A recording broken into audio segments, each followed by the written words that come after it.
Deconverted Man here. So, tribalism and politics.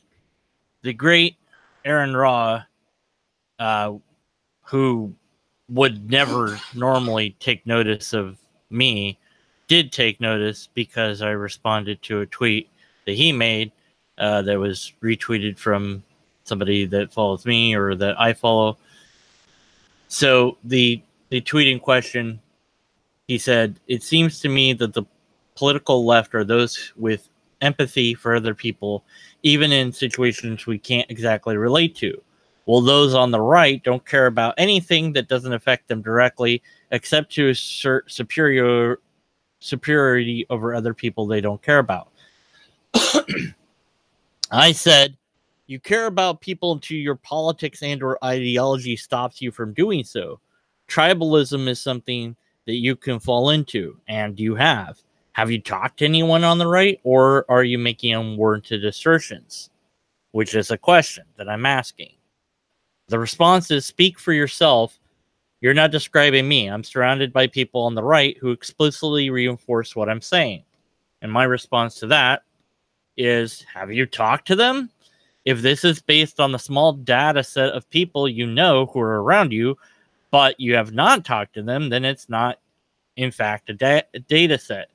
The assertions you have made do not become you, sir, and you can do better than this, sad face. So it probably will end there. I would guess, he's a busy guy. He's got better things to do than to debate little old me over, something silly. But here's the thing that I've noticed that's growing, not just on Twitter, but all over the place, is the tribalism of left, right, and what these people are like. I've seen people say and heard people say everyone that voted for Trump is a racist, which is ridiculous.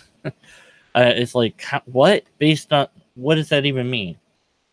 I've seen people that were completely happy with, Brent Weinstein's reputation being ruined. Yeah, whether he's guilty or not didn't matter. Whether he should be in the job or not didn't matter. They just want to see him be hurt, and they're still going to protest that he got in, and they're still unhappy about this. But it seems like what matters most is, well, at least we hurt his reputation. That doesn't seem like compassion to me, but we've decided that somebody is innocent or guilty. And I don't know. I don't have all the data.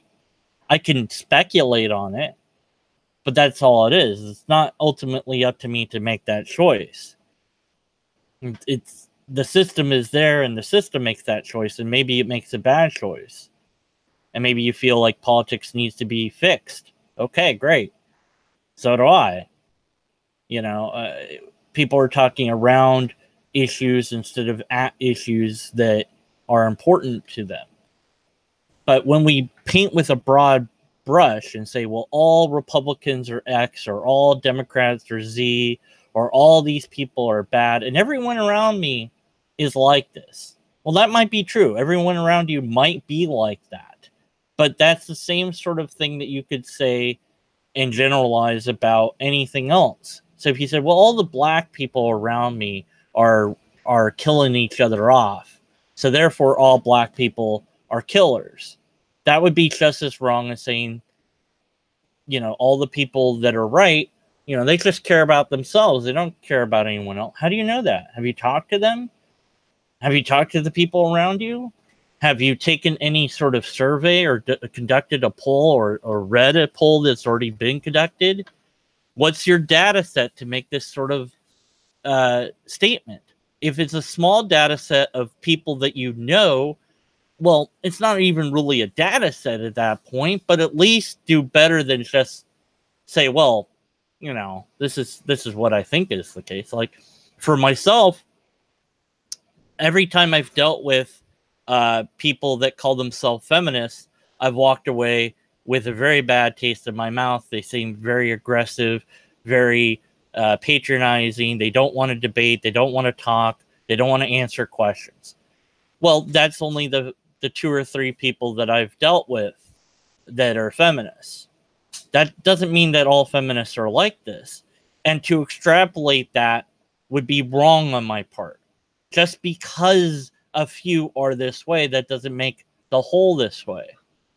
And you have people that on the far left or whatever extreme it is, who, when you say Muslim is a bad thing or Islam is a bad thing, they'll say, well, not all Muslims. Well, that's true.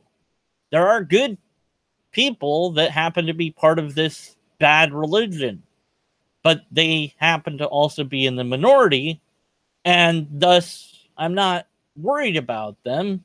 But maybe, okay, fine, let's try not to paint with a broad brush stroke.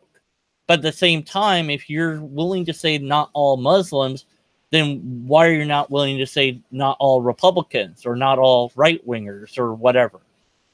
And the more the left gets like this, where it seems to be feeling is overriding fact, the more I get pushed away from it, which is weird because I took a political test or a couple of different things like that, and I'm like center of left of center. I'm very close to the center though.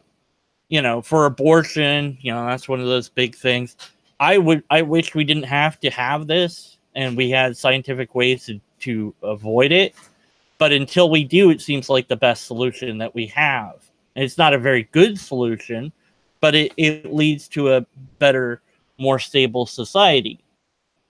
And then the gun control thing or gun safety thing, I think that there's a way to handle this, that some sort of negotiation of compromise, where maybe we just have a requirement for a gun license like you have a car license, and maybe we have insurance be required like you do for a car. So liability insurance, Gecko could be like, save 20% on your firearms by switching to Gecko now, And then if something happens with that weapon, accidental or deliberate, then your insurance can cover it. And that would be a good thing. And if we're so compassionate about, everyone, including the person that's trying to hurt us or our family or rob us or whatever it is, it's like, okay, well, say you hurt that person or even kill them. Well, then your insurance covers whatever legal costs, but it could also pay out some amount of money to the family of that person because they didn't, it's not their fault that that person made a bad decision in life. But we end our compassion at some point. We say, no, that person was bad and they deserve that. I was looking at, for example, videos of police shooting and or getting shot. I don't know how I got down that rabbit hole, but, I was like, here's a cop and this dog runs at him and he shoots the dog and kills the dog. And that guy is really upset about it. And, you can say, well, that was inappropriate or not or whatever. And I don't know. But what's a way to fix that? And people in the comments saying things like, oh, the cop should be shot and left for dead. It's like, wait a minute. Okay, disagree with him for shooting the dog and killing the dog, but you now want to kill a human? What? How is that right?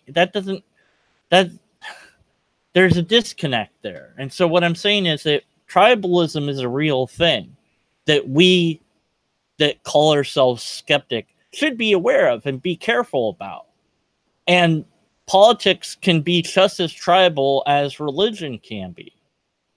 And there's good people on both sides, and there's bad people on both sides, left and right.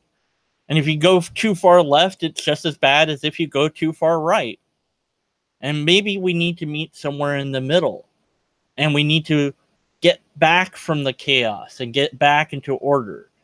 That doesn't mean we have to latch on to any religion or any god, but it does mean that maybe we need to latch on to something that's an ideal, but is one that we're willing and able to question, including how we feel about people on the right or on the left or wherever they might be.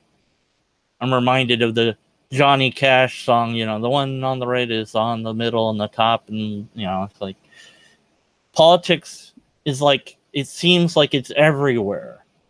And it doesn't have to be that way. I don't know why it's become that way. And I think that we can, scoop back from it. And, people I know on Twitter are left, or mostly left leaning, I suppose. And some of the people I follow are right leaning. And on YouTube, I watch both left and right pundits talk about different things, people reporting different things or talking about issues that are important to them, because I want to be exposed to different ways of thinking about things. I don't want to put myself in a echo chamber. And it's not easy, because it's like, I don't like guns. But I understand the guy, or I'm trying to understand the guy that does like guns. Louder with Crowder, for example. He's got a gun on his desk. I don't know if it's a real gun or a fake gun, but it's just, I don't like that it's there. But okay, he's cool with it, and he's used to it, and he likes that, I guess. And I don't understand that, but I'm trying to see his point. I have a guy on Facebook that he'll share a video where somebody pulled out a gun and the at this person that was attacking this other person, and because they pulled out the gun, the guy backed off and surrendered. And I'm like, well, that's one dot of data. I would need to see that this is true across the board, that every time somebody pulls a gun on the bad guy, that they surrender, or that they are subdued without getting hurt or killed or whatever. Where's your data set? If you want to make an argument, show me the data, show me the evidence. That's what's going to convince me. And when you look globally and you see that the less guns, or the higher the laws are for gun control, the safer people become, at least for guns. Well, it's kind of a simple no-brainer to me. That's like, okay, well, obviously we need to do one of these things. And Americans love guns, so to speak, so we can't get rid of them, but maybe we can increase the laws or the things, People don't seem to like that either, and the argument is well, the bad guys will break those laws anyways. I don't know but is that really a good argument? No, because there's other laws that bad guys will break as well. That's what makes them a bad guy, is that they're breaking the law. So, but these are questions that people can come together on and try to reason with each other. This guy, this thing happened lately where the guy spin kicks the woman's phone out of her hand and winds up hitting her. I don't know how, if he hit her arm or face or chest or whatever. It doesn't matter. And even if he was just trying to kick at her phone, that's still wrong. And he did that because she's advocating for abortion to be illegal. And instead of having a discussion or a debate with her, he chooses violence. And this is not okay. It's not okay to do that. And yet we're seeing that happen a lot from people that you could say are left-leaning. But that doesn't make all left-leaning people violent people. It just makes those people violent. And then you've got Antifa, which I think should be categorized as a terrorist group. But because what fascists are you guys fighting? Where are they? Well, we know who they are. What?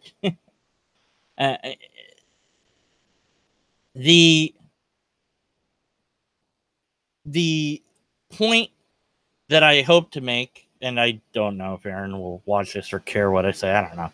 I mean, he's a well-respected guy, and he ran for some office, and didn't get a lot of support, unfortunately. I would have liked to see an atheist win something. But, it's a popularity game, so, what are you going to do? And there's certain, I don't know what policies he agrees with or doesn't, or what things we would agree with each other or not on those sort of things or whatever. But to me, that's like a secondary thing to whether or not we can see that people, well, broadly speaking, do care about others, but of course you're going to care about yourself first. You have to make sure that you're healthy and well before you can go help anyone else. I learned some stuff about EMT, emergency medical training. And one of the things is the scene safe? Because if it doesn't look safe and you go into it anyways, you might wind up being hurt. Now we have two people instead of just one that need help. And that's no good. You can't help them if you're unsafe yourself. So I don't know what Republicans he might be around, or if he's talked to them or not, or whatever. Although, again, you got to be careful with that, because what if they're all a bunch of assholes? That doesn't mean that everyone's like that. It just means the one that are assholes. And so it's tribalism. We got to be careful about that. And hey, Many Loops brother. Hi, Steven. Many Loops brother. Well, I don't know what you're talking about. And Twitter, of course. I mean, I'm considering very hard of deleting Twitter and Facebook, because it's just not useful in dialogue in a sense. I mean, they're somewhat useful, but I don't know. It's tough to say. So, hey, Main Gun. Left, right, middle, whatever you are, whatever, and there's going to be things where it's like, it's like, oh yeah, I see like abortion is a good example, I think, because it's like, if we had the technology, I wouldn't want it to be legal. Like, let's say that we had the technology where we could just take the unborn fetus out of the woman and put it in an artificial womb, and it wouldn't hurt the woman, wouldn't hurt the baby. Then we'd have absolutely no reason to not do that and say, well, you can't abort. It's like illegal to abort because we have this other thing. But of course, then we'd have to have a system that supports that child in place, which we don't have right now. The adoption system is completely screwed up and needs a complete overhaul, and is run by groups that shouldn't be running it. So, and there's all these kids that need to be adopted, and it's really hard to adopt. So, it's a problem. And so we're only addressing some of the problem and not all of the problem.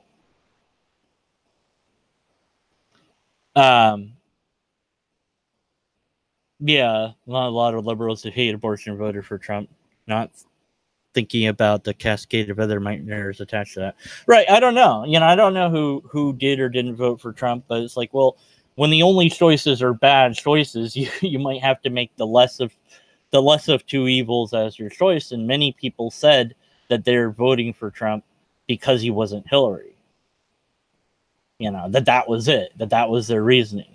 Although there was some other people running, Gary Edwards and Jill Stein and whatever the other person's name was. I remember the Gary Edwards because he had a very clever ad with Abe Lincoln, fake Abe Lincoln talking and whatever. And I'm like, I don't know.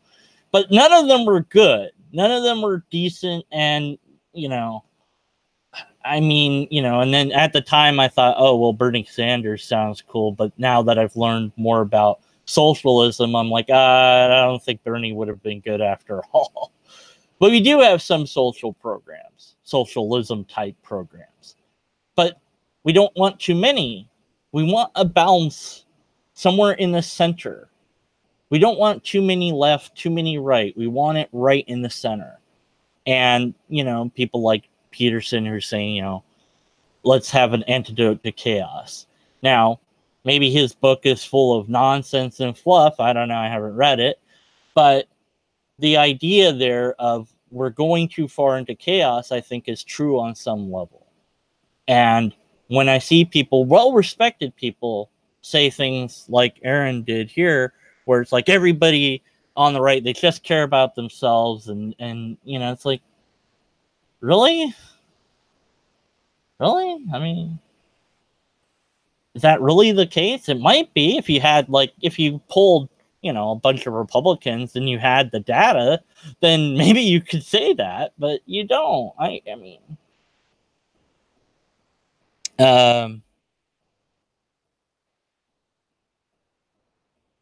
any ideology that emphasizes us and them can lead to dehumanizing and strawmanning. Main Gun says. Steven says, that's what happens as a two-party system with money and speech. All we have now is right. I'm not sure what you mean by that, but yeah, well, there's a lot of money in politics, and that's all, you know, and it's all a popularity game and all this, and it's been that way for a long time. Well, the system certainly could be better, but how do we even get there right now? I don't know. I have no idea. I mean, I have lots of things that I would change if I was complete and utter ruler. But then again, if I was complete and utter ruler, then I might cause more chaos than harm anyways. I don't know. And there's no way to get utopia because the utopia is a made-up thing in the first place. The word utopia means made up. It's not real. You know, we say dystopia worlds, you know, like a idiocracy. Well, that's a utopia. It's a perfect world because it doesn't exist. A perfect world doesn't exist. It can't. Although maybe they have a good idea in that movie where the person that's president is whoever's the smartest person, you know, in America. Like everybody gets an IQ test and whoever's the smartest is automatically president. Why not do that? Forget about voting. Just whoever's the smartest is the one that's there. I don't know, you know, why not? Of course, people might find ways to cheat so that they could get in, but you know, well, yeah. All we have is the right wing in charge. Well, I don't know. We have some left. I don't know who's controlling what or if anyone's in control or not. I don't know. But it's, you know, I don't know who does a better job or in what way or to what degree, but I think we need all sort of ideas on the table, and you know, that there isn't one right answer to any given problem per se, and we need a balance of things. But regardless of that, that's kind of secondary to my point of tribalism, where regardless on whatever side you fall on or who you think is correct, you should think about, do I just think this because I'm on their side? Like, for example, with Trump, where it seems like the media can only find things that are wrong. Like, nothing he does is right. Like, he can do no right. Like, even when he does something that's like, yeah, I mean, Obama did the same thing. So what? You know, why are we making a big deal out of it? Because it's Trump. Oh, it's like, what are you guys doing here? This is nuts. Come on. And it's like, well, but everybody does it for every president. I don't know. I mean, you know, how hard was the same people on Obama? I don't know. I mean, you could do some sort of deep analysis of that, but of course it might be a little bit subjective because you're saying how hard, quote unquote, was the press on people, and that's kind of subjective. So, you know, or, well, I guess you could say what criticism is and make some sort of objective standard and then analyze it if you wanted to, but you know, politics is about getting people to think what you want. Okay. Well, Steve is saying the right controls all three branches, and the liberals can't balance it. Well, that might be the case, and that might be a problem. I don't know. I mean, for me, it's not the politics thing. It's just kind of the tangent to the tribalism bit. Because my thing is, we've got to be careful when we say, well, all the right people, they only care about themselves. They don't care about anyone else. Like, how do you know that? How do you know? Like, based on what data? Like, well, everyone I know is like that. Well, again, even if that's true, if you change the politics to, Mexican or black or whatever, you would see the fallacy immediately.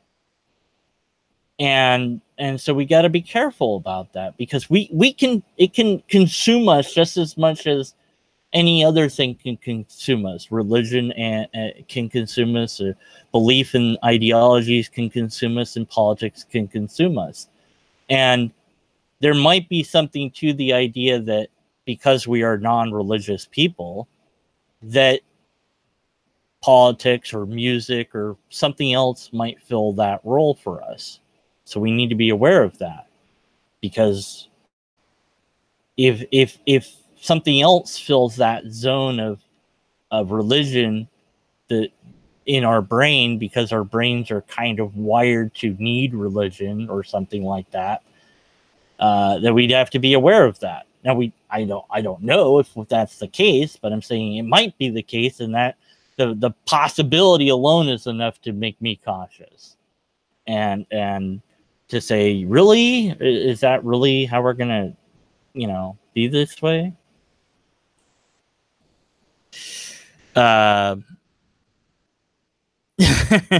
Politicians care about themselves. What job can you make 6 figures or give yourself raises?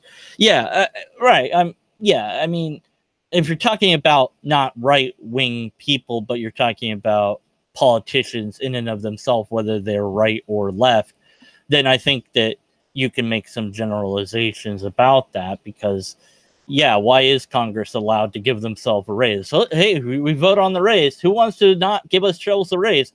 Imagine being the one person that raises your hand and saying, no, we shouldn't get a raise. Nobody's going to like you, so it's not going to go over well. So of course you're going to vote to give yourself a raise and everyone else a raise, because why wouldn't you?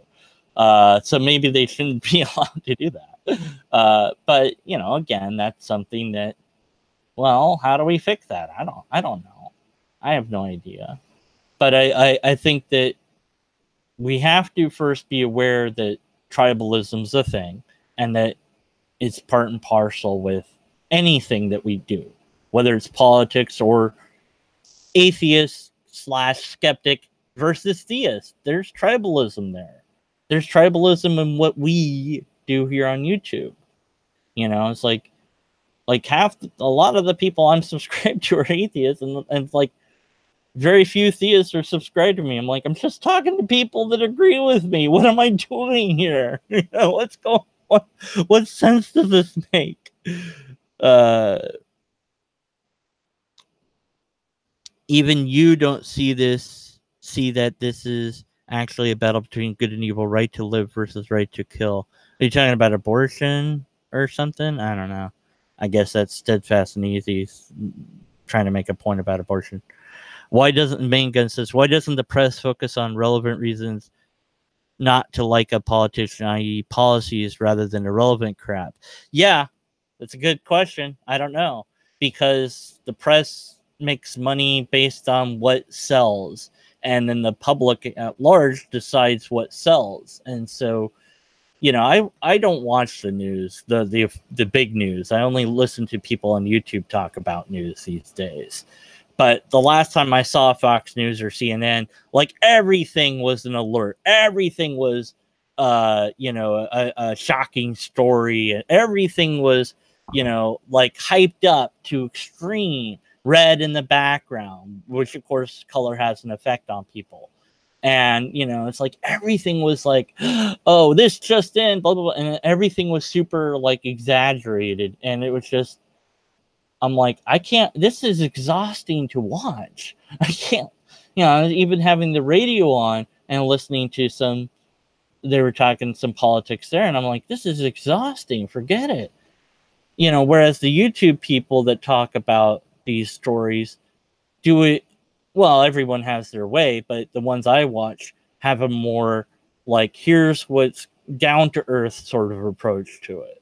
It's like, here's what the thing is, and here's what I think about it. And they don't make any lies about pretending to give they'll like talk about the other side and say, okay, well, I disagree with them and here's why. It's like, hey, yeah, you're being honest, you're being genuine.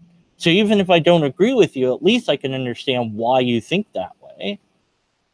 And that's good. That's better than what we have from the big news outlets. So they're going to die, but we have to not feed them for them to die. So we have to stop throwing, our energy and attention at them, and then they won't get the ad revenue, and then they'll go away. But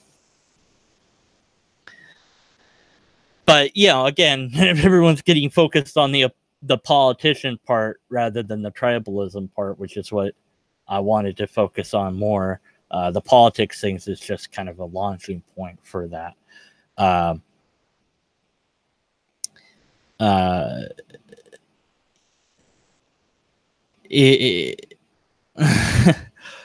If you think, I don't know if left or right is unhinged. I think that people are unhinged. I think that people are afraid and they don't know what to do with themselves, and that's I don't know what to do with that. I think that might be the fault of the educational system. That might be the fault of universities and colleges. This one university came out saying, we are teaching people how to be activists. And I'm like, that's not a university anymore. You're not teaching them anything useful as far as like a trade or, at least even philosophy, where it's like, here's how to think about stuff, or whatever. You're teaching them how to be a protester. You're teaching them how to you're not even like teaching them like about politics. You're just teaching them how to be out there and complain about stuff or whatever. And so, well, that's not a marketable job skill.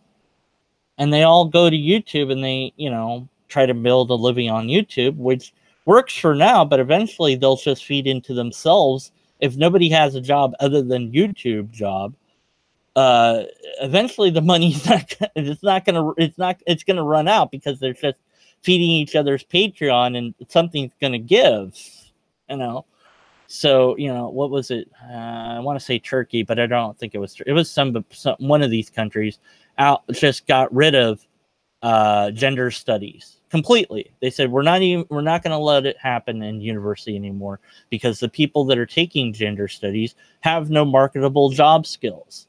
So why are we teaching it? So they just got rid of it. I was like, yeah, we need to do that. Why don't we do that? I don't know. It's got a big hold. That's a problem. I was just looking up a gender theory on Wikipedia to understand what the bleep gender theory is. I'll tell you the shorthand. It's bullcrap. And there's a thing by BBC out there where this person is saying that quantum physics helped them to understand their gender identity, because quantum physics means that the universe isn't really real anymore. And I'm like, what? And King Crocodile shared it on Twitter, so I can point to that if anyone wants to know what the bleep that's about. It's madness. It's like, what are you talking about? Like,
my internet didn't like my politics, so it killed me.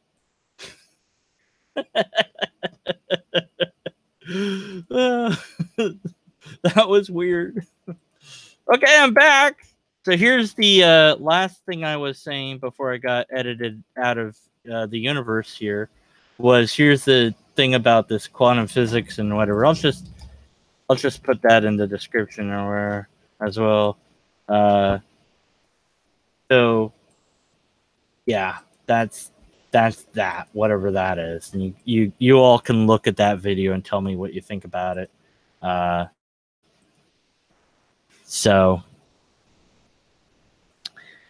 college is to give you a rounded education. You don't yeah, the factory. Yeah, well, again, with the high school and all that, there's they've recognized this in other nations that we're doing school wrong, that we haven't changed school since forever. And they like have, I forget, again, I can't remember if it was Sweden or wherever it was, but one of those places, and they have it that the kids don't go to school until they're like 7 or something, and they go later in the day. And it's like, and they teach them things that, in a way that they actually remember them. That's not about memorizing for the test, It's like, and it works, and they learn stuff that they need to know for being an adult, like, and they learn stuff, that on top of that. So it's like, I don't understand why we don't just copy whatever works in other places and then use it here. But, again, I'm not in charge. So,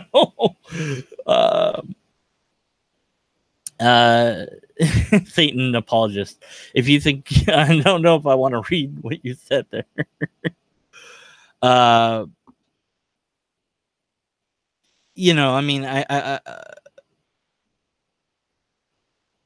a lot of people in chat, again, with that, this is kind of about politics, but more about, for me, it's the tribalism thing is what I'm worried about, because, I don't like when I see people saying, well, everybody on the right is racist, or, everyone that voted for Trump is evil. It's like, come on, really? I mean, why? Why do this? You're just gonna make them vote even harder, And then the people that were on the fence, they see you saying something like that, and be like, "Well, you're crazy. I'll vote for your person," And then, what are we doing to get people to not be violent and stuff? Like, why has this become a thing? Why has protesting become so violent lately? I don't, how do we fix this? I don't know. I don't have the answers. I know what the answer isn't, maybe, but I don't know what the answer is. And I don't know if it starts and stops with tribalism, and, is it just, well, make yourself the best person you can be? I think there's some truth to that, At the end of the day, I'm not going to change anything by anything I say here, I don't think. I don't think that, I don't know. I don't know that anything I've ever said or done on this channel has helped anyone in any significant way or whatever, but we all try our best to make things a little bit better. So that's something, I guess. Yeah. Okay, extreme tribalism without room for discussion. Yeah, okay, so, yeah, see, I'm generalizing tribalism, so I'm guilty of the very thing that I'm saying let's be careful about. So good to point that out, Steadfast. Yeah, and Steve has mentioned the No Child Left Behind. Yeah, that was a failed program. Every accused, Satanist apologist, every accused of anything is automatically guilty in American culture nowadays. It does seem to be that way. I don't know how, like, again, it's kind of where it's a broad brush stroke, where it's like, well, it might seem, oh, there goes my brother sneezing in the background there. It's just like, well, I can see that might be the case, but it's like I would want ideally like a data, collection of people ideas and stuff before I made that sort of assertion. It's like, well, is this true? I have a video that I debated uploading, and I think I can edit it down and make it a little less brutal and add some more pictures because it's pretty static right now. That talks about the believe idea that I've seen be a thing, Satanist apologist. But that might make me lose some people that don't like, I don't know. So you have to, I did that whole thing talking about, my hill to die on, and reflecting on how when I said different things on my channel, I lost a lot of people from my channel. And I think it's due to tribalism. But I also think that it might be due to maybe because I have lost my temper in Hangouts, and that's not good, and people don't like that I did that. I don't like that I did that. And I still have a couple Hangouts where I talk to Christians. For one of them, I did lose my temper. The other one, I didn't. So, I feel like I've let everyone down when that happens. And that people left my channel, it's like, oh, I kind of understand, if they think I'm an asshole, they're not going to want to listen to me anymore. And maybe I am an asshole. But the argument should matter more than that. But of course, not everyone agrees with that idea. It's like I value logic above a lot of things, many things, maybe too much. I don't know. So that's something I have to be aware of. Islam's on the left too. I don't know. Islam is just like its own thing that's really scary and weird. And it's weird that I've seen people say I'm a feminist and Islam is the religion of feminism. And it's like, what? Wait, I thought feminism was supposed to be empowering to women. Islam is not empowering to women. Like, what? But of course, I don't, what is feminism? Well, I don't know. It depends who you ask these days. So that's a whole rabbit hole to get yourself burned at the stake at. But can we have ideas out there and people disagree with them without leaving your channel? I don't know. I don't know. I mean, it's like you have to play a game with YouTube to get people to subscribe to you. And then you have to like give them what they want. And it's like, I never really wanted to play that game when I started this channel. I've always done kind of my own thing. But there's a certain rhyme and reason to my older videos. Like, you knew what I was going to do, like pretty much. But then I started doing things like this where I just do Hangouts or whatever. And the numbers are really low, and I noticed, my it's like, oh, you've lost 15 more subscribers. I'm like, oh, that's nice. Okay, what does that mean? What do I need to do to fix that? I don't know. And I don't know that I want to do the thing that I need to do to fix that.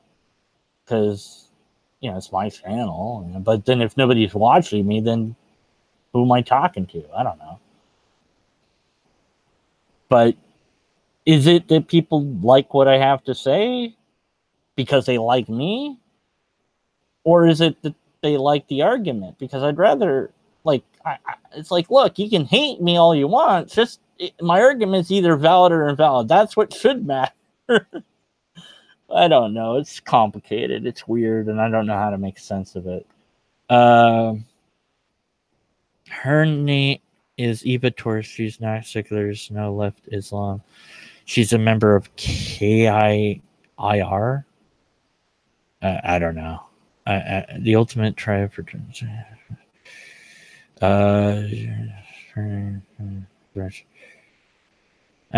hi everyone.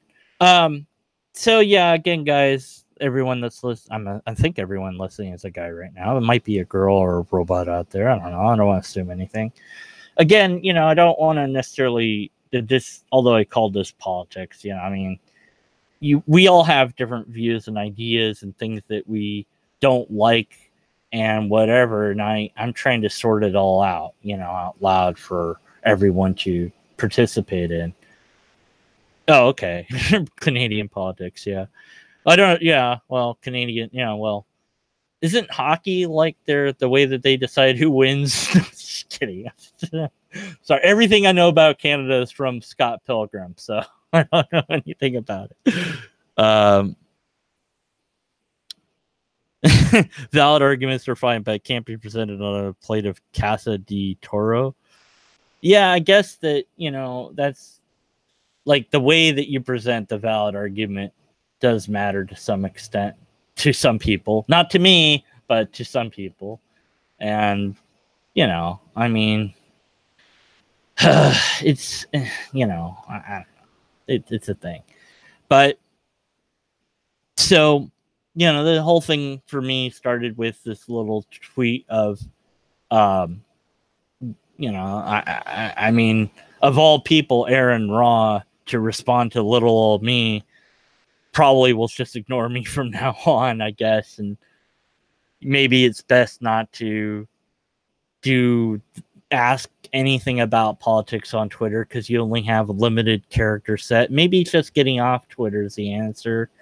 Maybe getting off Facebook is the answer. I don't know. Hell, maybe getting off YouTube is the answer. But then, but that's my thing. I love YouTube. I love doing videos. I love making stuff for people. I like doing this. I really do. I really like making stuff. I love making content. I have for a very long time. And obviously I want to make stuff that people are interested in, but I also want to be true to myself. So, I don't know. So I don't know what the hell I'm talking about anymore. S.J. Thompson liked my reply. I could complain about S.J. Thompson. That's a good little thing. So the last thing from that area of reality was we have to realize that we're God's servants, and I'm like, oh, so that's why slavery is in the Bible or something like that. Very, big dig at that. Well, depending on your theology, I guess you do have to realize what your theology is trying to tell you. And if you think your theology is saying that God's your master and you're its servant, then that's what you need to accept in your theology. But you also have to accept that it's your theology and not everybody else agrees with that. So, yeah.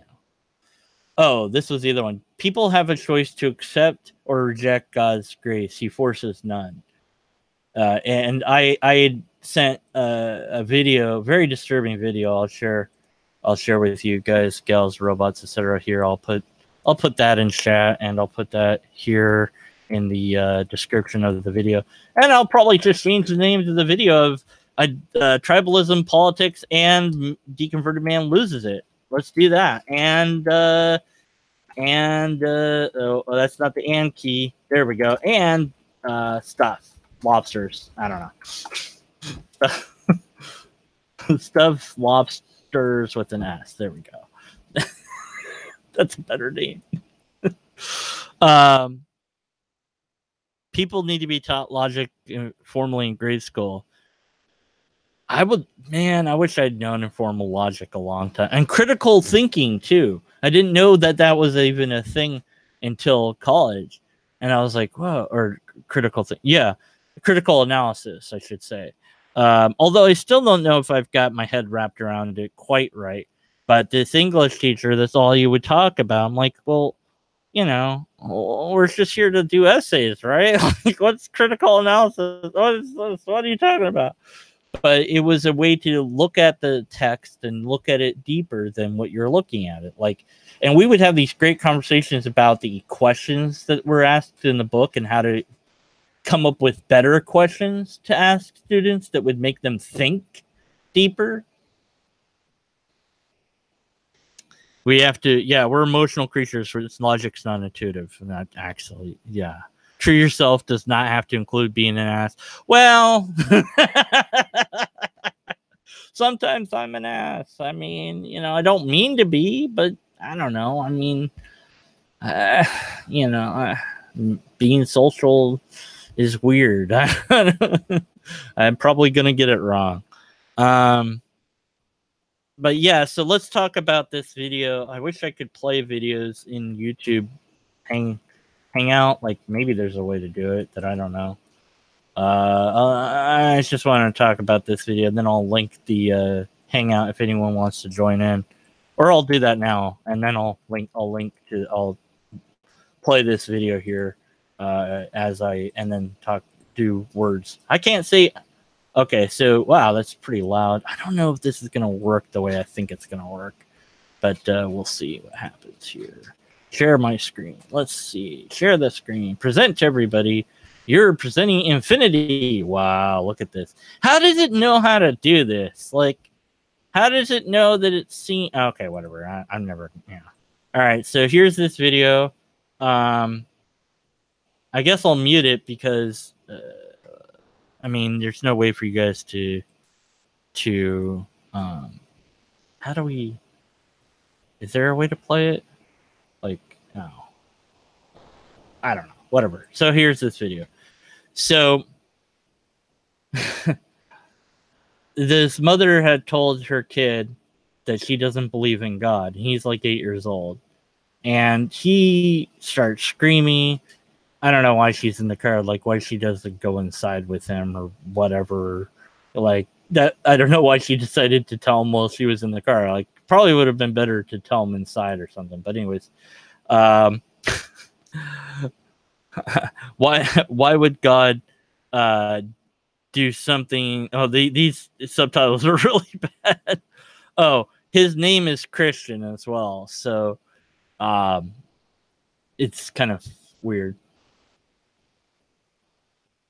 So the mom asks him why he's getting so mad, and why can't she have her own belief? And he says that you're gonna go to hell. And she asks him who told him that, which he doesn't answer. And he runs off. He's yelling. He spins around this tree here.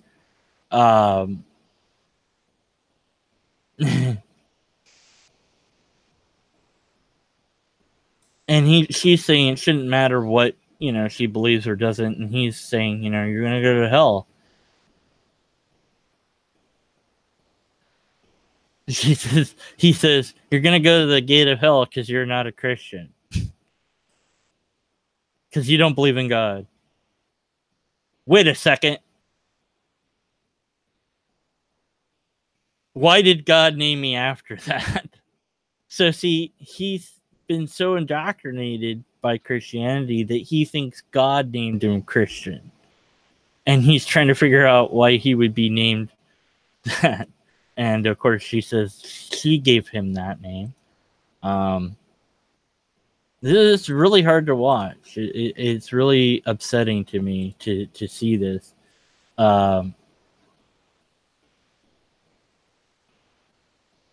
And he says, you know, you don't know what it's like in hell. And she's like, do you? Have you ever been there? And he says, fucking demons are going to be tearing up your damn skin. He's very upset. And I don't know what to make of him rotating around this tree. It's like he's going in circles, like literally in his brain. Like you could, that's my analogy. The demons are going to be killing you. Like you're already dead, but I guess the demons will kill you in hell.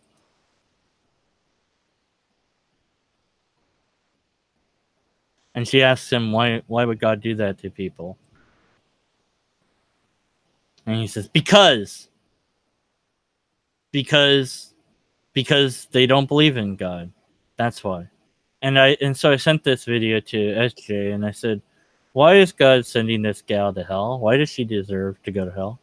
And the response is, because you get to decide, you get to choose or not choose to do that. Like, and I'm like, what kind of choice is that? You accept that God's real, or you go to hell. Okay, but how can I accept that it's real? Well, just do it. Just do it somehow, or you're going to hell. Is that fair? Is that right? Why should this kid's mom go to hell? Because she doesn't believe. That's why. So that's that video. Back to the thing. You post a video on chat stream. Please watch it. Well, she wasn't an atheist when she gave him the name Christian, I don't think. She just had become an atheist lately. The description here talks about the history of this video. It was uploaded somewhere else. The channel no longer exists. I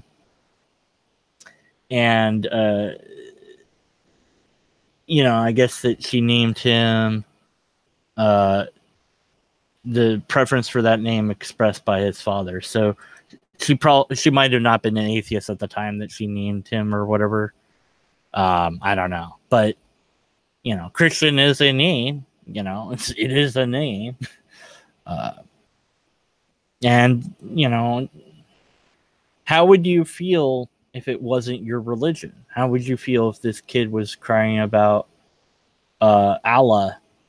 You're gonna go to hell because you don't believe in Allah, or if the kid was saying, that you're gonna not be reincarnated because you didn't believe in Vishnu, would you feel that that's okay for the kid to believe these things because he was told them by somebody? Then they might be true, but I'm saying, is it right? Is it okay to do this? And is it okay for the kid to feel, that his mom is going to wind up somewhere not good? He's not going to get to see her. So, maybe we all wind up in the same place. And he's trying to make sense of it. How are we, why would God just let us be in the grave when we die? He says something like that in the video. It's like, what? Because he's got this disconnect of like, well, death isn't really real because you go to heaven if you believe in God, or you go to hell. But at least you still exist after you die. So if there's a God, then you just, when you're in the grave, that's it. That doesn't make sense. It's like, well, there might be a God and no afterlife, or there might be an afterlife and no God. The two aren't mutually exclusive, but religion ties them together. We can be honest and say, I don't know what happens when we die. I don't want to. Hey, I got somebody in here. Oh, okay, I'll stop screen sharing now. Oops. That was the thing. Scorsifer. So hey, man. Got the evil guy in here. Steadfast posted a video for your chat stream. Okay, I didn't see that. So let me add you as a moderator so you can post that again, Steadfast. Post again, Steadfast. So you want to talk tribalism, politics, and or whatever rant I was on now. I don't know what I'm talking about anymore. No, you were ranting about SJ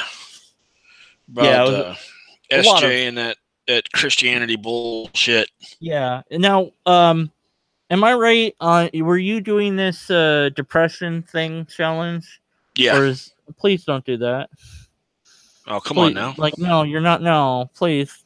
No, don't do it. It's a bad idea. Like, I don't know if you're serious or if you're joking. And then I'm like, okay, I hope you're joking, that you're not really doing this. And I'm assuming that's the case. And if you are doing it, I'm going to have to find you and make you take your pills. No, I'm not going to stop taking medication that keeps me even keeled. Not for her anyway. Not for anybody for that matter. I mean, okay, so he wants me to watch this video. It's 23 minutes long. I'll have to do this later, Steadfast, but I certainly will look at it and analyze it for logical fallacies, I guess, because that's my thing. Yeah, I'll check it out later. That video with the kid, That is what happens when you get a hold of a child in its developmental years and you indoctrinate it with such an intensity. 9 times out of 10, that kid probably won't leave the religion.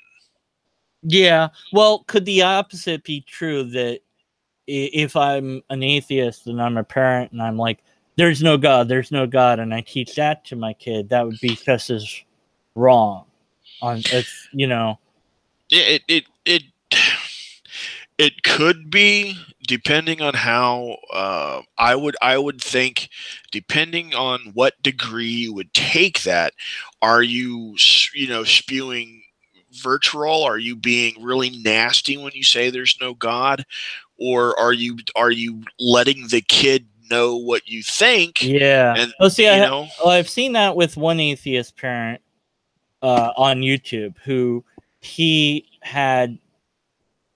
introduced his daughter to YouTube in a sense, and this was like lots of people were there, and he's like, so she was asking people. There was a Christian, there was a Hindu, there was some other person in the hangout, and I'm just watching. And I'm like, oh wow, this is amazing. And he was encouraging her. He said, look, if you want to go to a church, we'll go to a church. If you want to go to a mosque, we'll do that. We'll do whatever you want. We will do that and explore it. I want you to make up your own mind. Whatever you believe, I'm fine with it. And right. I'm like, that's amazing. And she had some questions, and she kind of maybe wanted to check out a church. And he was like, yeah, that's fine. We can do that if you want. He was totally cool with it. And I'm like, wow, that's I don't know that I could be that way. I hope I could be, but but that's one person. I don't know if all atheist parents do that, or of course, to say they should do it. Yeah, I think, well, it'd be interesting to see what would happen if all parents let their kids decide what to believe in general. Like, what would that look like? I don't know. They might come up with their own religion, which, for all we know, well, that's probably how religion came about anyways, is, likely. So, but to be okay with it and say, I support whatever, this is what I believe, what I believe, but you can do whatever you can believe, whatever, to allow that freedom. That's amazing. I don't think I'd be hard pressed to find a religion, a typical religion that did that. Although there might be a religion I don't know about that does that. No, there's not really a religion that teaches those values as a core tenet to what you should believe or what you should do.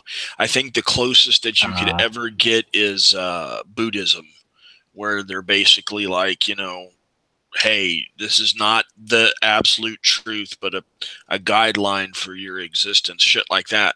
But like, I liken the whole religion and indoctrination with children in the following manner. I got divorced from my first wife, and it was a nasty divorce, and it was, not pretty. And all these decades later, there's still a little bit of resentment, in all honesty. But I never once badmouthed my kid's mother to him in any form or way. Never badmouthed her once, never said anything derogatory, never said anything to make him think that there was bad blood, stuff like that. And when you do that with a child that's really young, you're basically fucking them up for life. And I that's the same thing with religion. Telling a lie is perfectly acceptable if you're protecting an individual from something that might be detrimental to them, I think, anyway.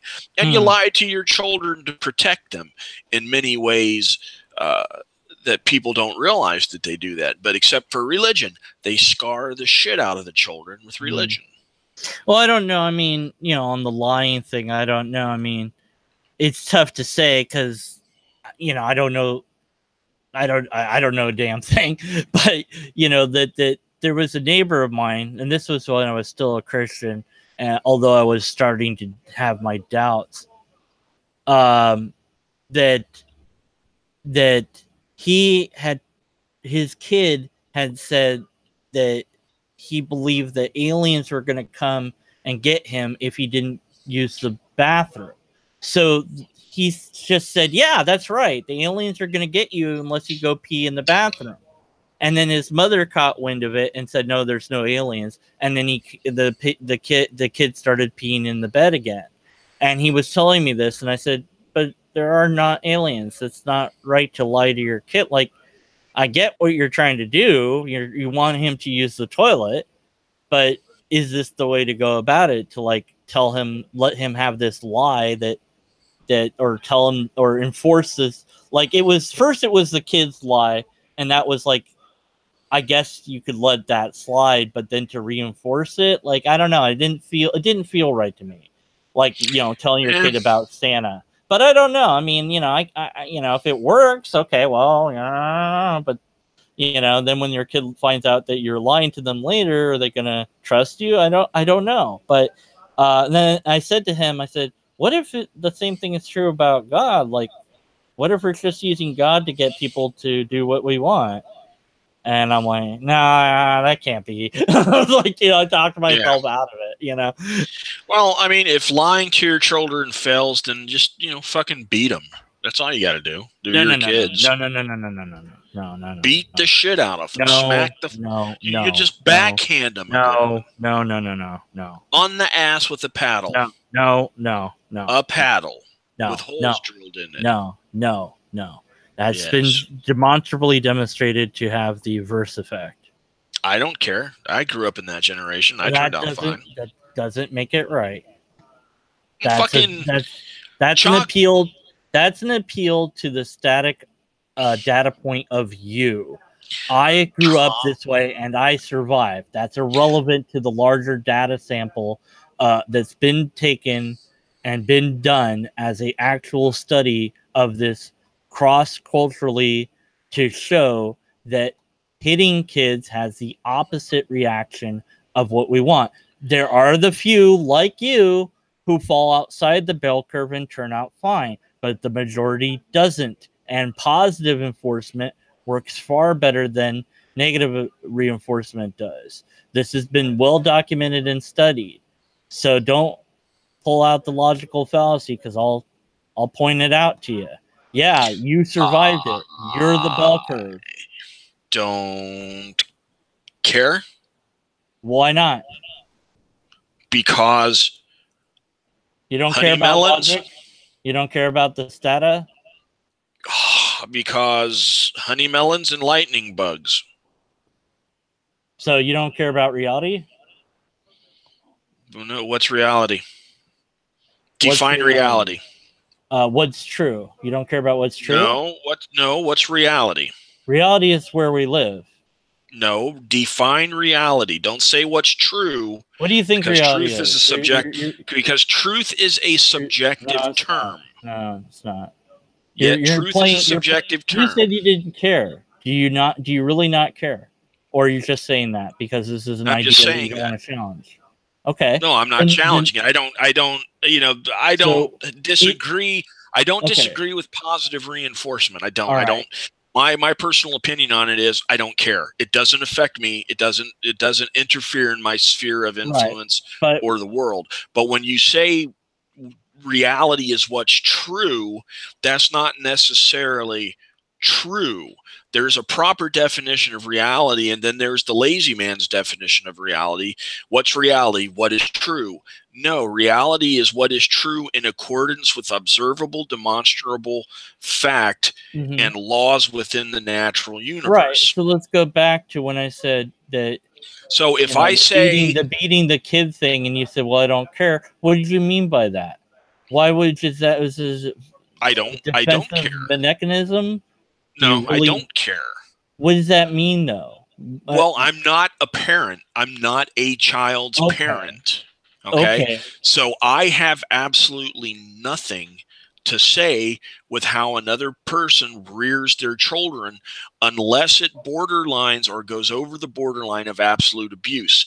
Now, if you paddle a child, that's not abuse. If you lock the fucking thing in the basement and you don't feed it for 4 months, that's abuse. But there's a big difference. Corporal punishment is not abuse, nor is corporal punishment negative in and of itself. But when you have the data that shows that this can lead the majority of the time doing paddling or anything else of that nature leads to a negative outcome, why would you not support that data? Hold on for a second. Steadfast says truth is not subjective at all. That's yes, correct, it right? is. No, it's not. Truth is truth. Okay, if I do a magic trick and I'm doing magic That's trick, not and true. well, how's it not true? Because it's a trick. That's the whole point.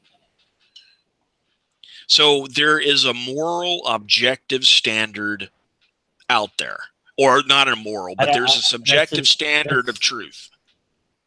No, it's subjective. It's what reality is. Okay, so truth, we might, truth. You know, you're going off on these tangents, and I want to focus in on the thing that you said, because it seems like a defensive mechanism to say I don't care, and I want to understand what you meant by that, because you're saying, because like I said, it doesn't cross into my sphere of influence. Okay, well, if you're not abusing a child, then you have no business saying what is universally correct for that parent to rear that child. There's already been studies done to show what is okay. Helpful, you can have helpful. A study on everything. There is no study that covers every basis. There's always outliers, and there is always exceptions to the norm. This is right, but you're missing truth. It is, though. No, it does not establish an objective truth. If you can show exceptions to an objective truth, do you go to the doctor? Do you go to the doctor when you're sick or hurt? Do you go to the doctor? Do you see a medical professional? No. Hold on. Stop. Do you see a medical professional? Back up for a second. You're telling me you're trying to what are you trying to do? Why are you undermining reality in this way? What's the point? Stop. Listen, Dan. Listen. Okay, don't interrupt. Now listen.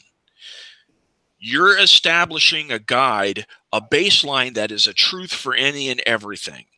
If you have this baseline and you have outliers to this baseline, or you have subjective or exceptions to this baseline, there is a certain thing that does not apply in this case, then this objective baseline is no longer an objective baseline.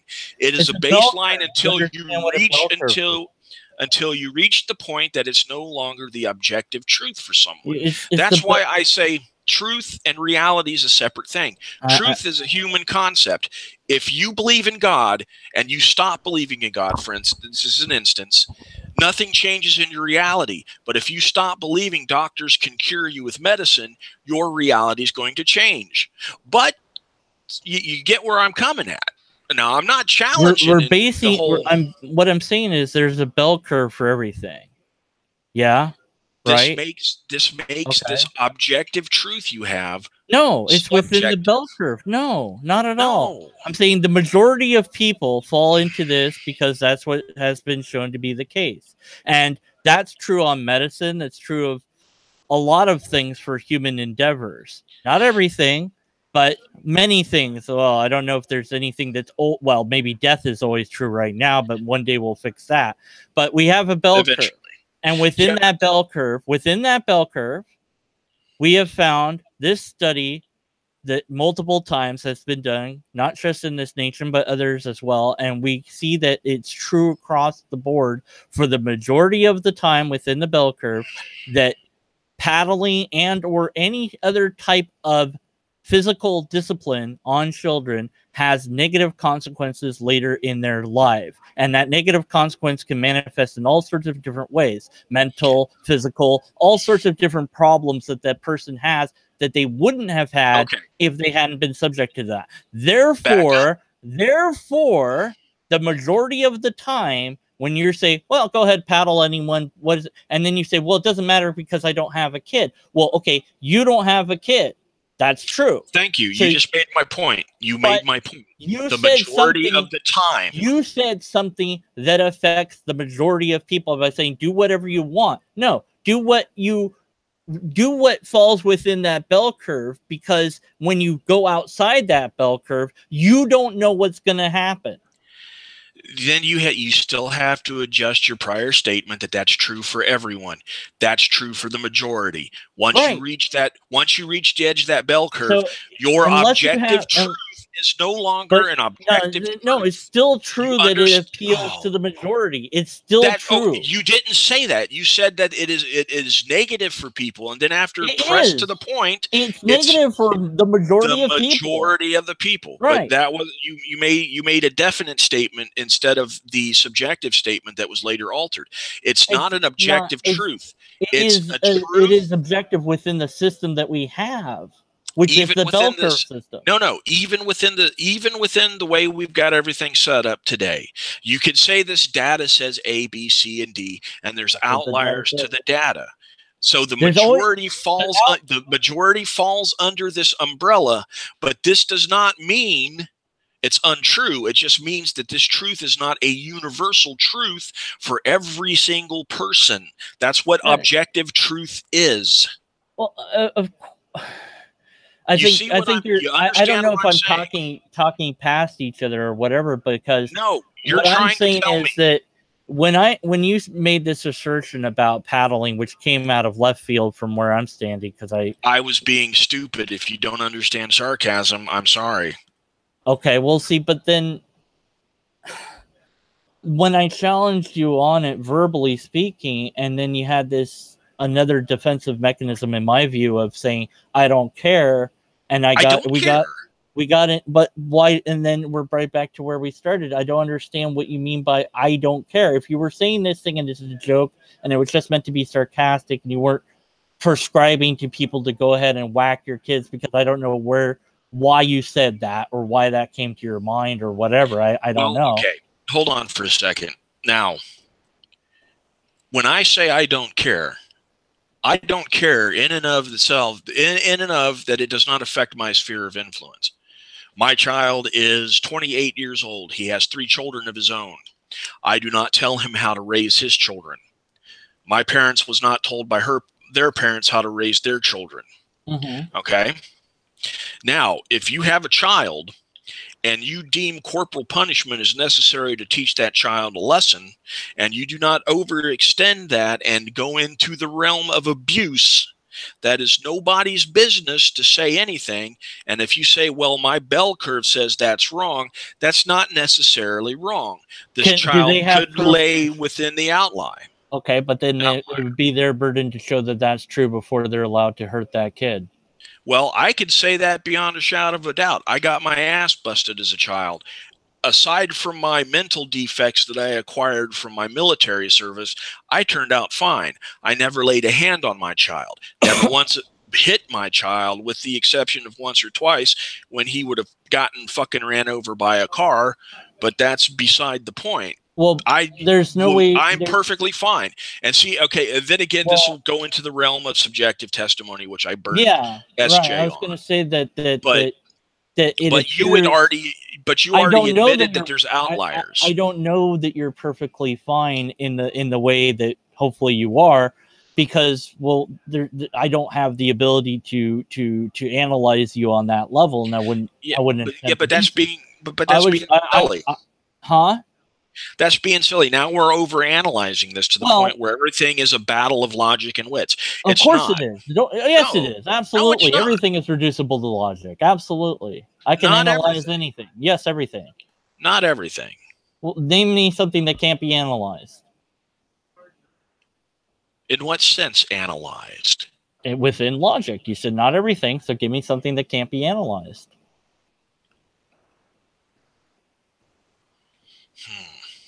Gotcha. No. Kirk or Picard? Okay. And that can be analyzed. Sure, it can be analyzed. What way do you want to analyze it? Which one is the objectively cooler captain? That assumes that there's an objective cooler, that the word cooler can be objective.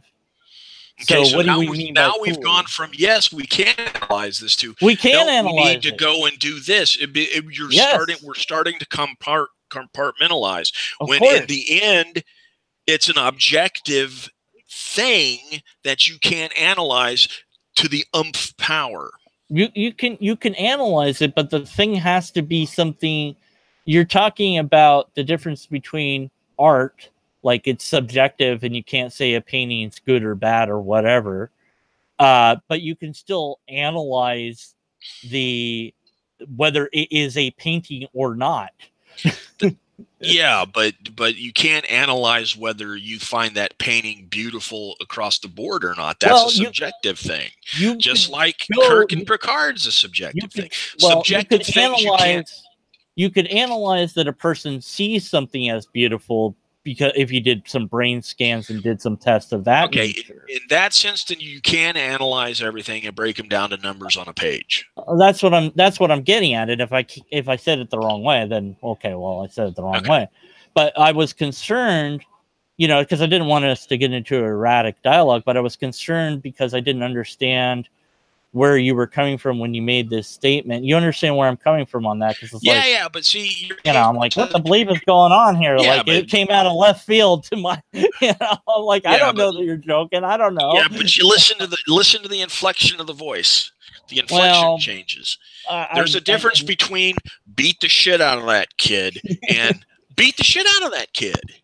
Well, we got I don't know. We're way off track, but okay. So you do care, but in the sense of that this doesn't apply to you, but you understand where I'm coming from, where I say we should be careful of what we say because people might take us seriously. You know what I'm saying? Like, hey, I don't know. Yeah. Warte mal. Hey, kannst du das Phone abholen, weil ich bin jetzt besetzt und ich kann das nicht. Nee? Naja, lass es dann klingeln, das ist kein Problem dann. No, ich gehe nicht. Phone's ringing, I'm not answering it. Was that German? Yeah. What the heck happened? I didn't know you were German. What's going on? No, I'm not German. I speak German fluently. My wife is German. I live in Germany. Oh, okay. I didn't know this. Yeah. What happens now with your mic? You click on the thing steadfast. I don't know if you saw that or heard. There should be a button somewhere, either on the toggle on your Hangout with mic. Oh, he's in here. Oh, Main Gun's in here. Oh. Okay, so Main Gun got in, but Steadfast was trying to get in. I had a talk with Steadfast at one point. I don't remember if that's the one where I lost it or didn't. I don't know anymore. I don't remember anything I do. So tribalism, politics, and stuffed lobsters, ? Is the topic. Hi, Main Gun. Are you here or are you illusion? I think I'm here. Okay. There it is. I can hear him. I'm pretty sure I heard him say, I think I'm here. Did he say that or is that in my head? No.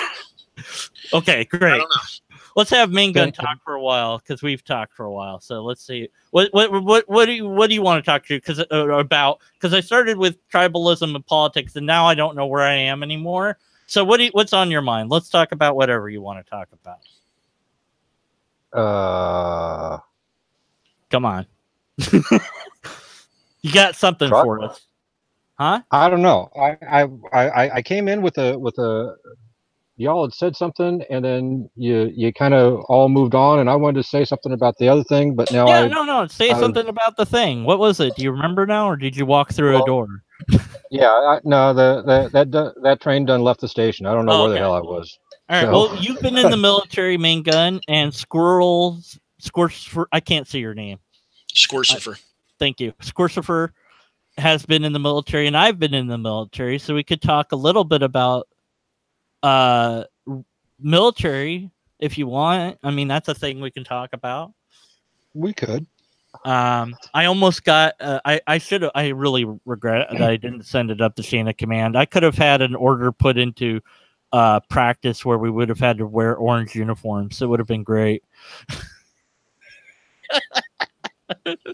So, I was in charge. Okay, so that story is a small story. So I was in charge of there was all these files that they had that were just really old, and they were orders that the hospital that I was working at had filed.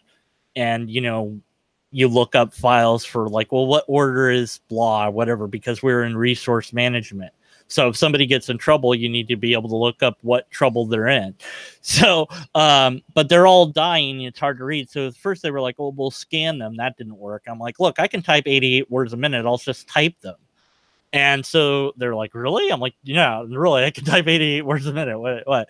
And so I had the thing, you know, at the near the screen. They had to be formatted a certain way. They gave me the official paper, and then once I was done typing it, I would just send it up the chain, and people would sign off on it. Like, and sometimes I would have to carry it to them. So I'd be like, here, chief, and the chief would sign it. I'd be like, knock at the captain's door. Here, captain, and the captain would sign off on it, and then it would go into the file. So I had, like, I don't know, I'd done however many bazillion of these things by then. And I had joked with my friend. I don't know how this joke came about. I was like, it'd be funny if like, I don't know, the uniforms were orange. Like if we had to wear orange uniforms, because there's all these regulations on what you have to wear and how it has to be. And I'm like, he's like, yeah, that'd be funny. I'm like, yeah. So this one day I'm doing the thing, and the next one up is the uniform dress code. And I'm like, and I'm like, huh, I could turn this into the thing. And so I wrote up, we have to wear orange uniform, and it was there, and it looked like it was real, and I printed it out, and I showed it to somebody. I'm like, hey, what do you think of this? He's like, oh, this is ridiculous. And I was like, yeah, it is. I didn't send it up, though. I could have. It would have gotten signed up, because they never read it. They just sign it. It would have been official. Oh, that would have been beautiful. It would have been, because everybody would have been going to the PX trying to figure out, like, where do we get this orange uniform? Everybody would be so confused. But I would have gotten in so much trouble. About the closest story I got to that is when I was in tanks in 1st Tank Battalion. And 19 series. You're welcome. Well, yep. And I had we had moved from Camp Pendleton to 29 Palms. And so when we got there, normally our uniform of the day normally is maintenance coveralls. And when we got to 1st, and those are issued from battalion, right? So we get up to 1st Tanks or the new 1st Tanks, and they don't have any maintenance coveralls. What they're doing is they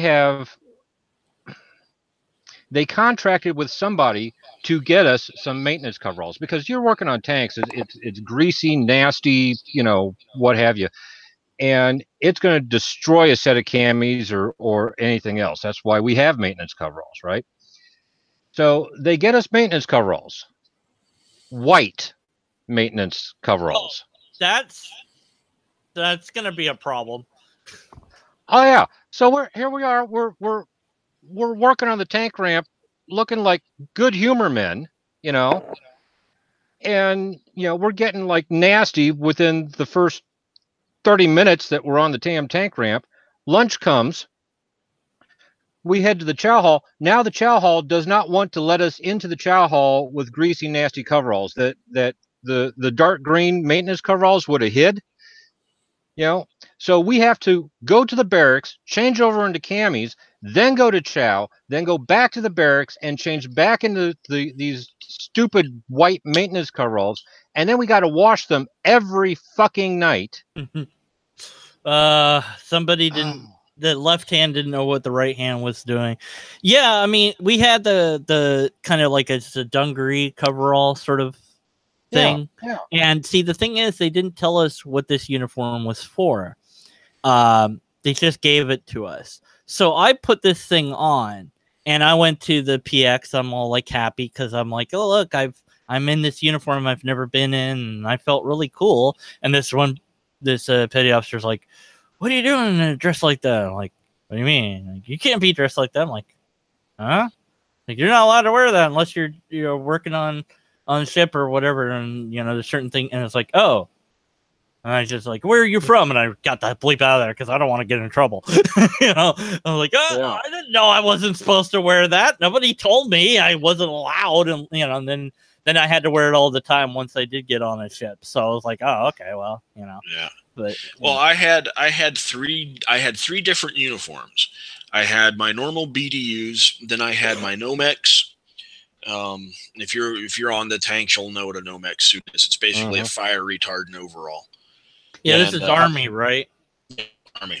Yeah. And I had my field uniform.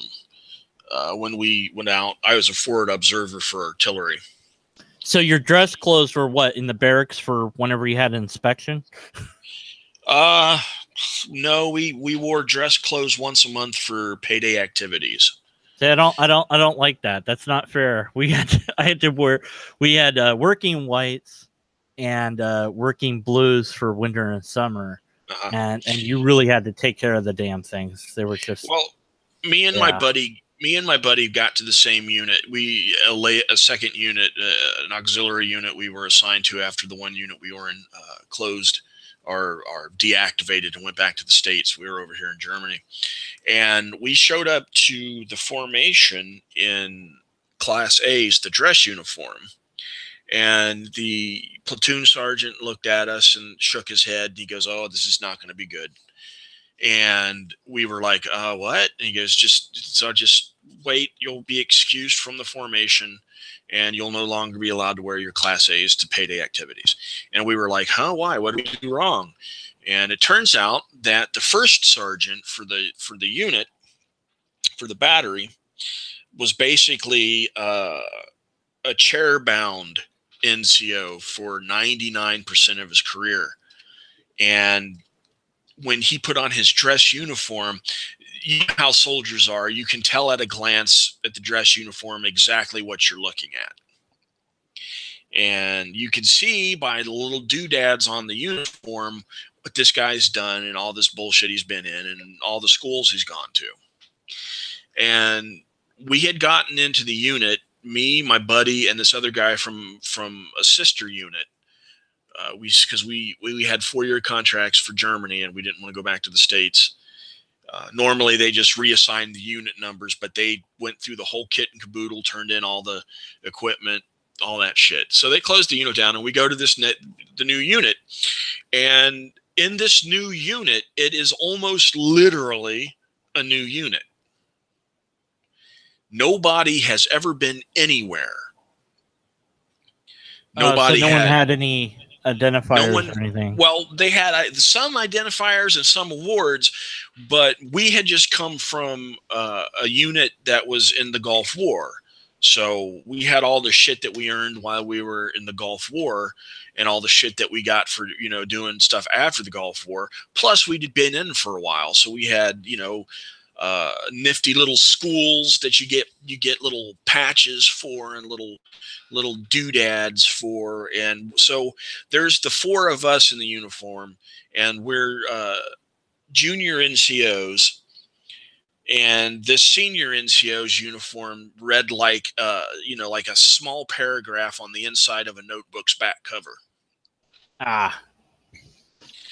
Right. Yeah. So we were told in no uncertain ways or instances, we were told never to come to payday activities in Class A's again.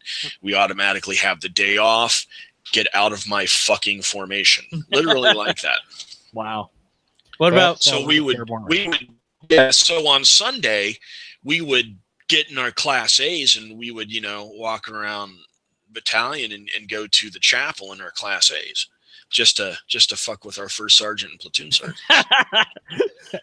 What about you, main gunners? You had fun with uniform and shenanigans, or? Well, we kind of had a similar instance. About a year or two after we got back from the Gulf, we got this new captain, and normally the captain wears camis, which you got no fucking awards or anything on camis.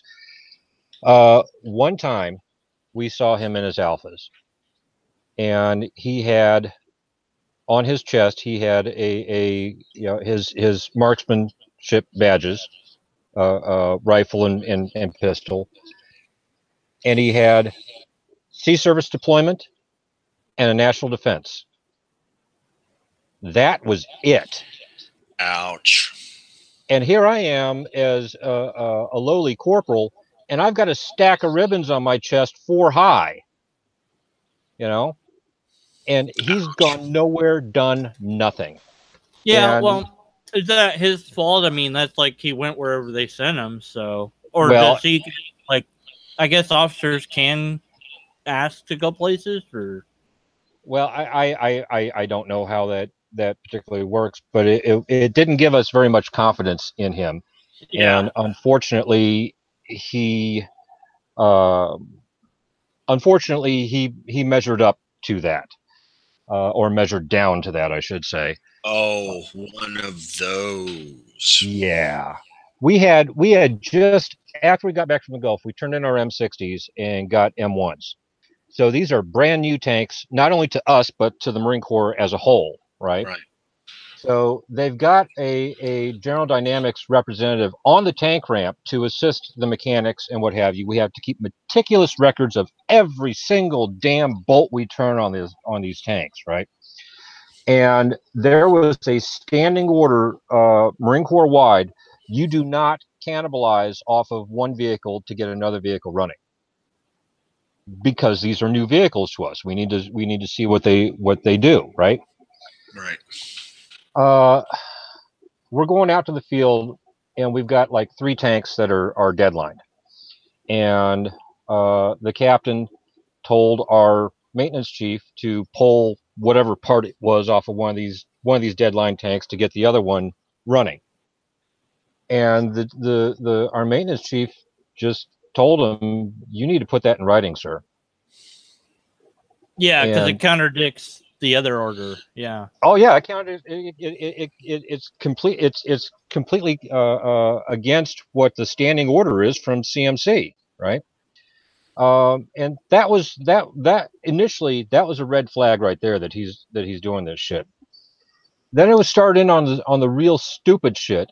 We'd come back out of the field, and a tank is a complicated piece of equipment. It requires X number of hours of maintenance per hour of operation, right? There's a lot of things you have to do to that tank to keep it, well running. We spent a month in the field, come back out of the field, and he wants the tanks. Normally you come back out of the field, you might or you turn on your weapon, you do a rough cleaning, you turn on your weapons, you do a rough cleaning on the tank, you lock the shit up, and everybody goes home, right? The next day you start in on the real work. Right. No. He wants the tanks.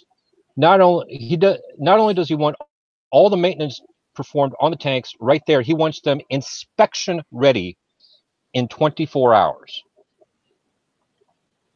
So here we are on the tank ramp, busting our balls to get these tanks, not only all the maintenance done to them, but all cleaned up and prettified. And we're watching it, and at the time, the company office was there on the tank ramp, and we watched him go up to the company office for about half an hour. He comes back out in civvies, walks out to his car, and drives home. And we're pulling 24-hour shifts on the tank ramp to get these things inspection ready. It got so stupid, guys were armor-rolling the road wheels of the damn tanks. Oh, that's a normal day in the Army. Oh man, it was ludicrous. We had whenever we get a new captain coming in and an old captain going out, we always have, it was our company tradition to have a going away party for the leaving captain, right? And we had a going away party for Captain Smith. Captain Smith wasn't invited. Yeah,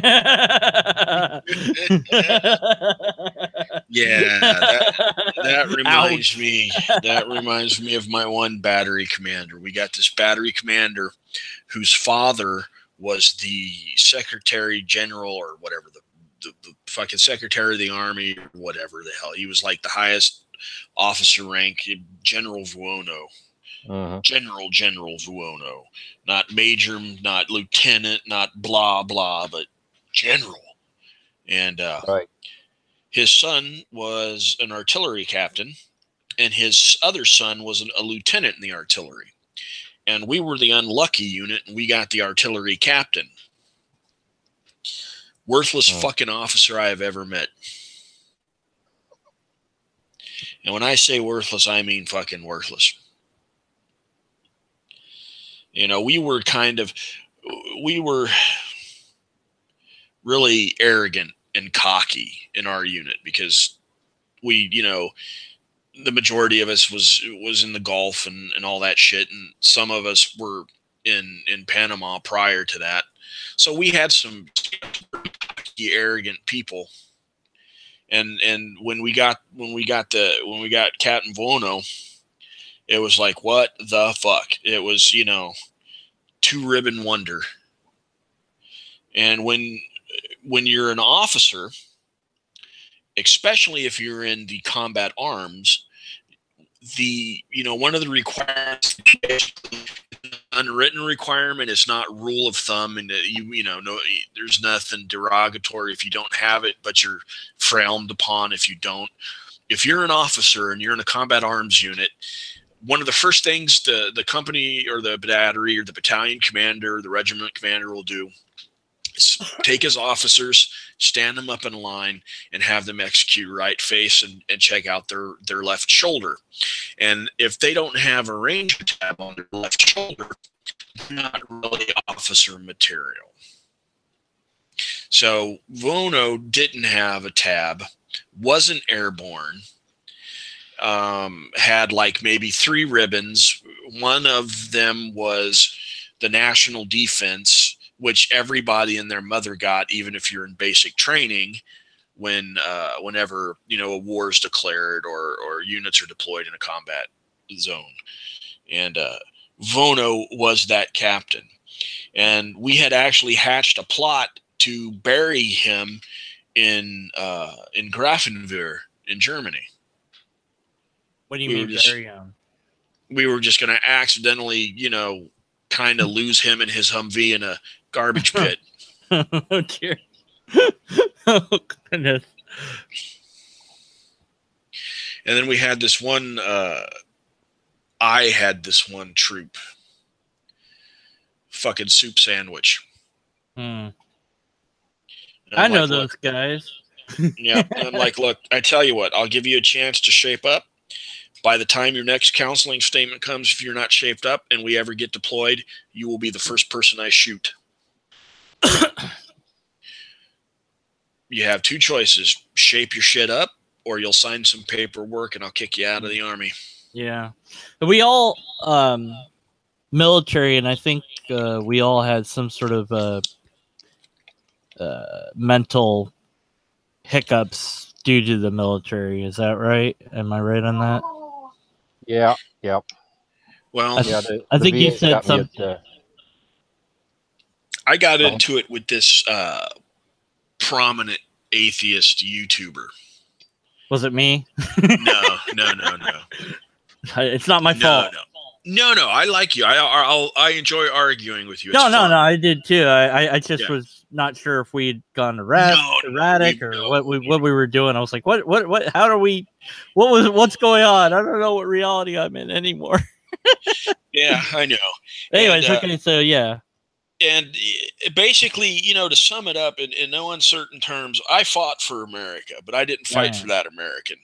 And if that American got killed in a fucking car crash or a bus crash tomorrow, I wouldn't shed a fucking tear. He wasn't a very nice guy, I'm guessing. He's a fucking worthless garbage human. I want to use the word cunt, but it probably wouldn't go well on Hangouts. Yeah, but anyway. You just used it. Oh, sorry. Oops. Damn. Oh, well, he was like, so much for my channel. I don't care. Whoa, you sometimes. Why do you sound like a robot sometimes? That's a weird thing that happens to you. I have a shitty internet connection. Okay, that's what it is. I think you've told me this before. I just forgot. And so yeah, the military done screwed us all up. Right. He was like, because I was bitching about Colin Kaepernick or whatever the fuck that idiot's name is. And Kaepernick, the idiot that took a knee during the anthem while playing football.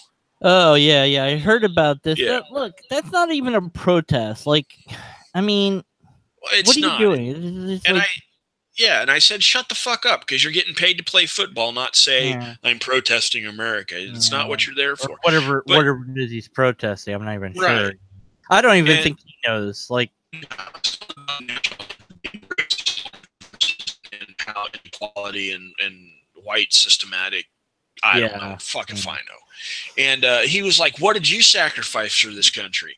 You know, I don't even want to know, because I find that the America that you defended was the fascist idea of America, and I find that disgusting. And I'm like, yes. What world are you in? Like, yeah, and I'm like, says the fat fuck behind a keyboard. well, I mean, look, you have the freedom to not like the country you're in, whereas in some countries you don't have that freedom. So if you really don't like the country, then leave. I mean, nobody's stopping you. Whereas in some countries you don't like the country, you're not allowed to leave. So Yeah. You got to kind of, it's like, oh, you want to burn a flag, whatever, okay, what, whatever, Well, okay, I don't know why you're doing that, but whatever, okay.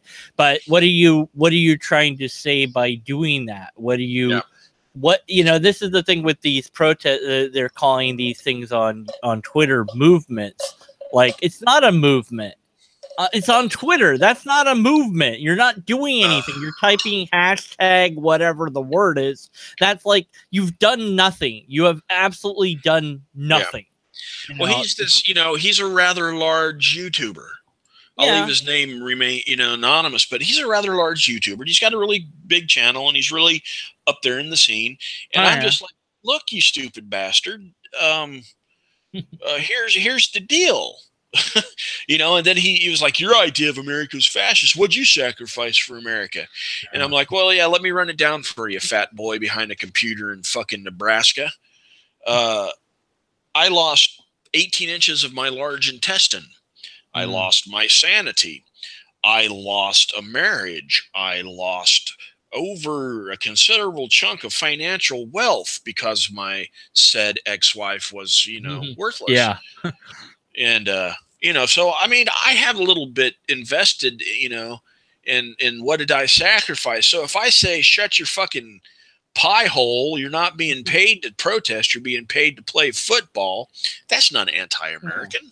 No, the thing is, like, I don't like sports myself per se, or understand them or whatever, but it's like, well, everyone enjoys, like, I watch people that play video games, so that's like a sport, I guess, but it's not the same sort of, it's not physical, it's mental, okay, whatever, everyone has their thing that they like, but it's like, okay, so if you're gonna do the national anthem or whatever, because that's, I guess, traditional, and you see that your fans of the thing that support your game don't like when these people are taking the knee, then you just put in the contract you can't do that. Like, so you can either sign the contract or you can quit.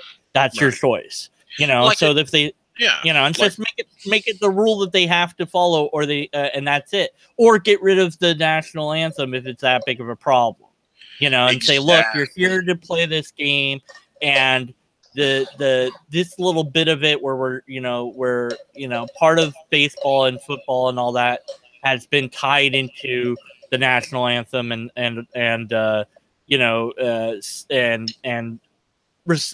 respecting the nation for whatever reason, and like, look, you recognize, if you want to protest, this is not the way to do it, and this is not the time, because one, we have no idea what the bleep you're protesting. That's first of all, and they're there to watch.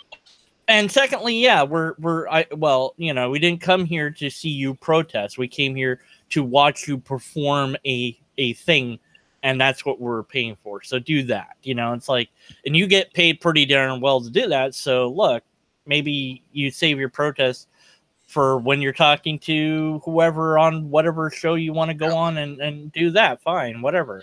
Well, that's one reason why I've been sorely, as of late as well, I've been sorely tempted to just fucking quit Twitter and any social media of any kind, just because, you know, it gets to you after a while. Yeah, you gotta. Yeah, that's what I was saying. Like, you know, I did the I Stand with Logic video where I was, you know, all these I Stand with hashtags that are out there lately. Yeah. And I recognize that people are going, somebody's eating something. Mangan, are you rattling a can? What are you doing over there?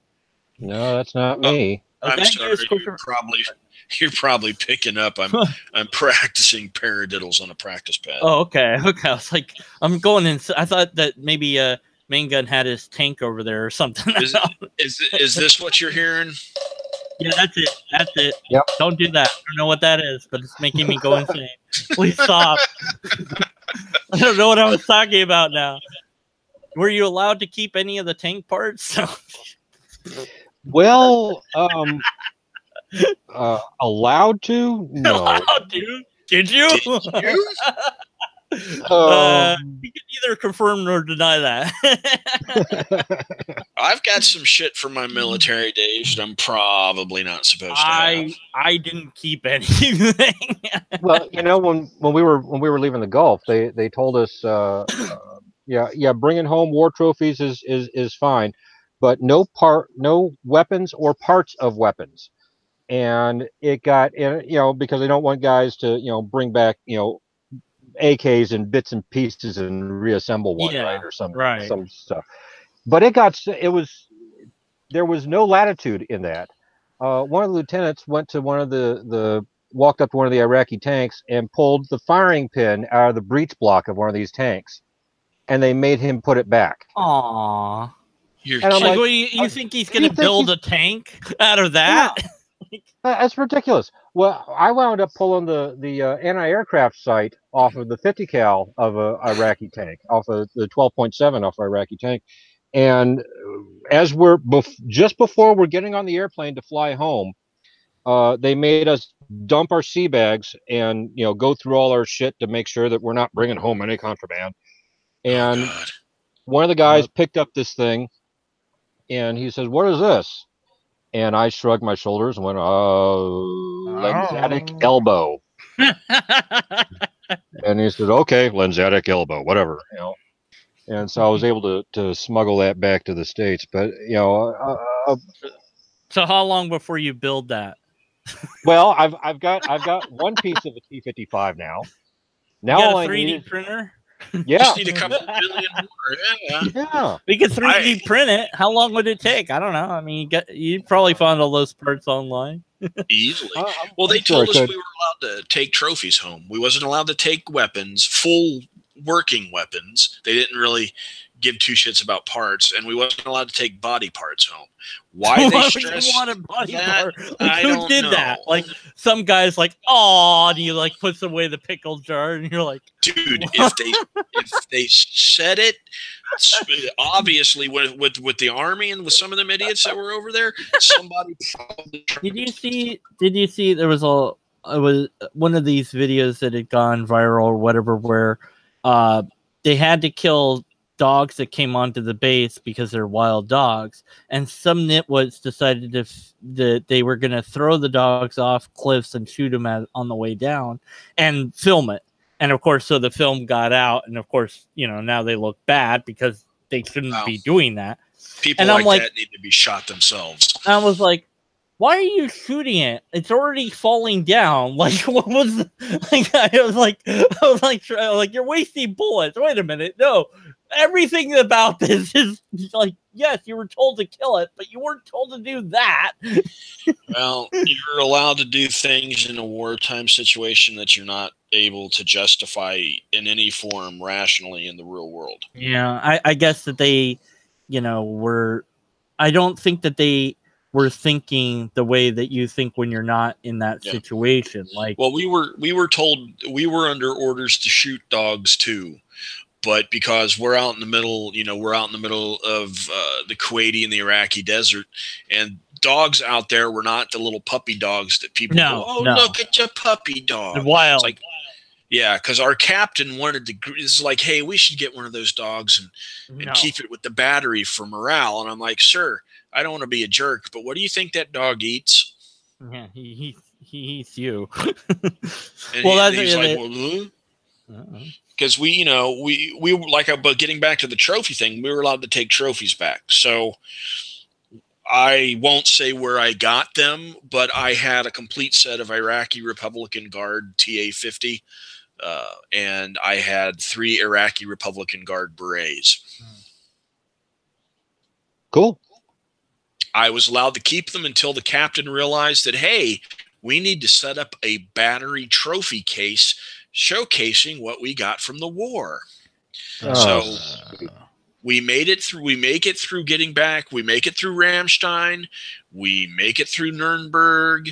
We get home. I'm 50 meters from the barracks door, and they're like, formation. And we're forming up, and they're like, okay, go to the bays, grab your bags, and be back here in 15. And I'm like, okay, not thinking anything. I'm in the clear, 50 meters from the barracks fucking door. All right, gentlemen, open your bags, up in them, and shake all the items out. Aww. And then every fucking bag, and then they snagged any and everything that we had. Aww.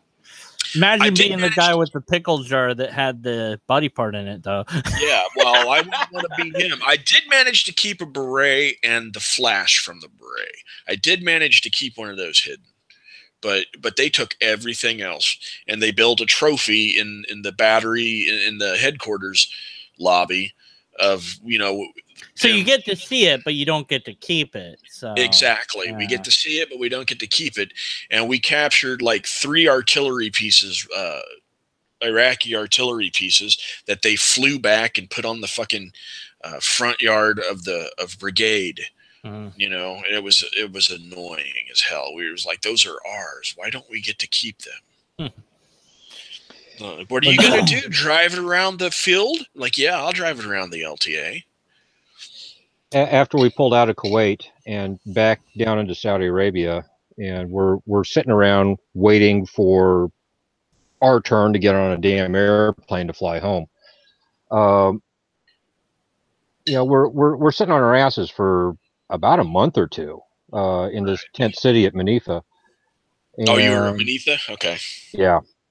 And we've already unloaded the tanks and got them stored away, and we're just sitting in a freaking tent, which was nice. I mean, tent was a luxury item for us. We didn't have a tent the whole damn time we were out there.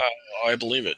But all of a sudden, let's see here. 2nd Tank Battalion left. 3rd Tank Battalion left, and we're still waiting. And the division commander all of a sudden decides that the tanks need to be cleaned up. So we had to go down to the wash rack, they had this wash rack set up, and we had to wash all of our tanks to get rid of any freaking dirt or anything, because they didn't want any indigenous microorganisms or what have you. I don't know. Right. On the ship and being transported back to the States. So we had to wash these sons of bitches all fucking down. We clean up all of our goddamn tanks, and then they realized, oh shit, 3rd Tank Battalion left without cleaning their tanks. So we got to clean all of fucking 3rd Tank Battalion's tanks, plus their goddamn war trophies. They had a T-72 and I think a couple of T-55s that we had to clean them too. Right. And wash the piss out of them, and we get almost done with the damn job. I think we had like 1 company left to wash up, and we're soaking wet and pissed, and our XO comes walking onto the tank ramp, and he says, "Stop what you're doing." What? Stop. Form up. So we did.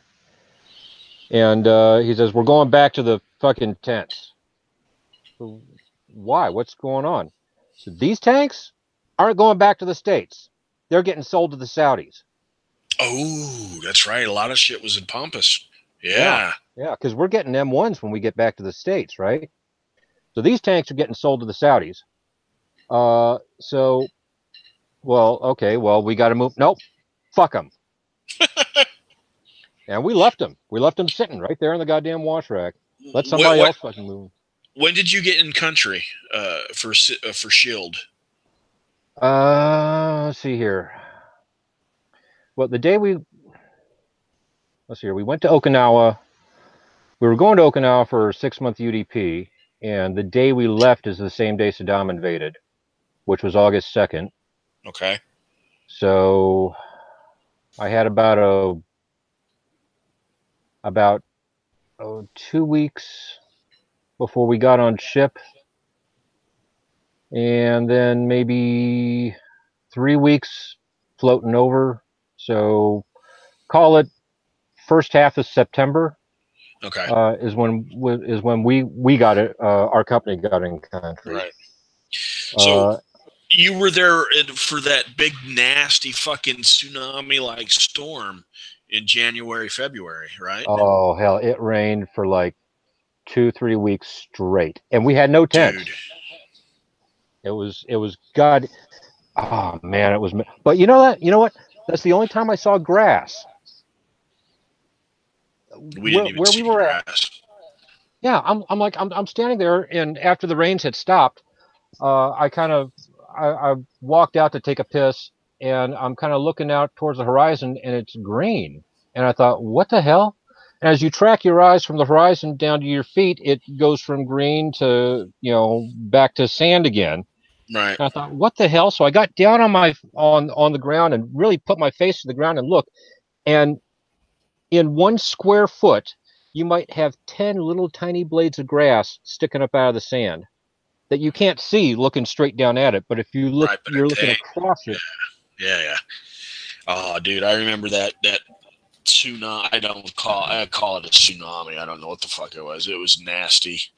Yeah, it just rained. We had equipment. Yeah, rain, wind, equipment picked up Humvees and fucking ripped tents completely off the foundation. Tents were miles away from our location at our fob.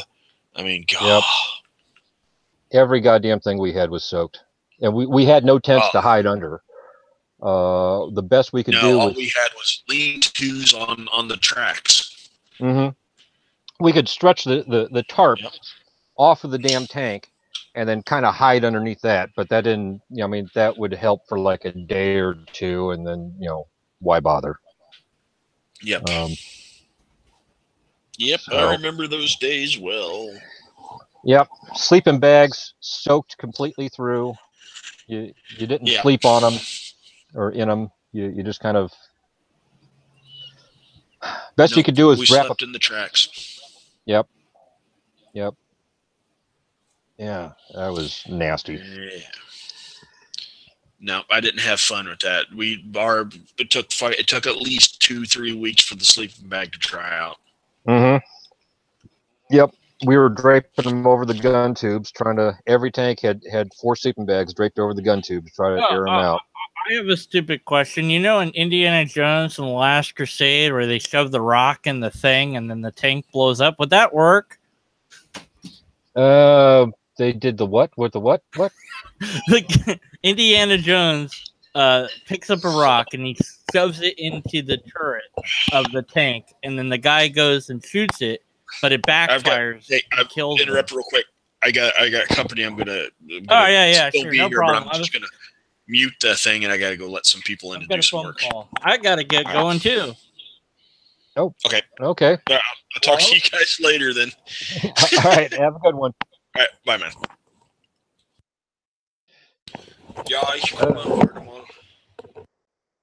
Well, if the gun tube is obstructed, then it would blow the hell out of the muzzle. That's for sure. Saw that happen once. A tank was moving from a turret down position to a hull down position, moving up a slight berm to a higher berm, so where the turret is exposed, but the hull is still protected, except the gun tube was depressed when they moved from one position to another, and it scooped up some dirt into the muzzle, and they didn't realize it, and fired the gun, and it just blew the muzzle of the gun tube all to hell. But it didn't blow up the tank, no. So, you still there, DM? Dan? Hello? Am I the only guy here?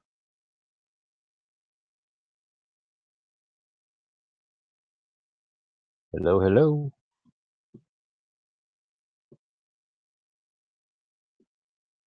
Well, okay.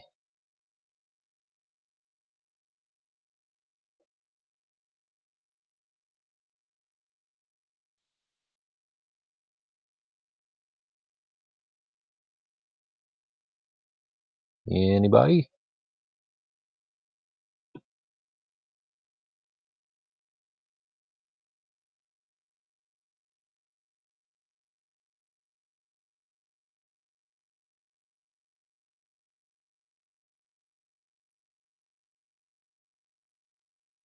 And anybody hear me? All right, I gotta go. No, I gotta go. I'm gonna hit the button. So if you guys want to keep chatting, I think that this will stay open.